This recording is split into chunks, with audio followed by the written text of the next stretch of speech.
Hi, this is Laura Turner, and today we're going to talk about how to write a mystery novel.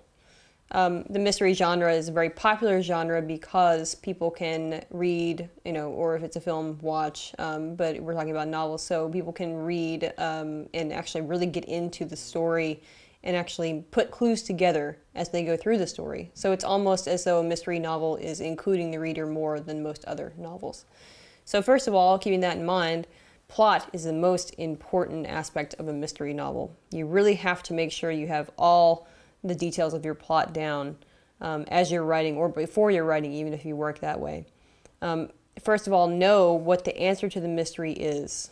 Know yourself, where you're going, and then that's my suggestion for structuring this, and then sort of plot your way to that goal so that you don't have too much extraneous stuff.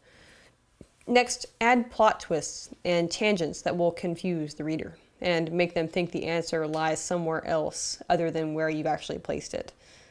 We've all watched, sort of Scooby-Doo cartoons where the kids go on a wild goose chase for one person and they actually find out in the end that it was somebody who was there all along that they didn't even look for.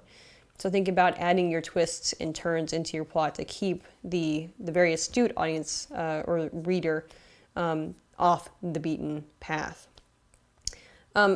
Next, provide as many answers as possible to that question that you've posed, that mystery, that murder.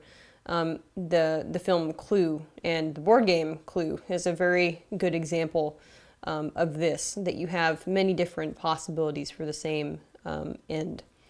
So that's a good way to actually, make those twists work.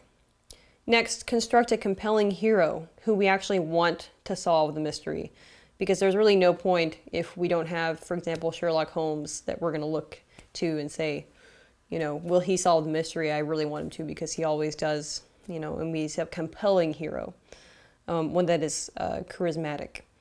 Next, and finally, think about your aha moment at the end. Make sure that all of your clues and all the things that you put together, all of your tangents, have a purpose and do lead up to that end. Because without that, you're not going to give the reader the aha moment. The reader is going to know before the book ends what the outcome is going to be, and you really don't want that to happen. So really be concentrating on your aha moment, which is the biggest part of your mystery novel.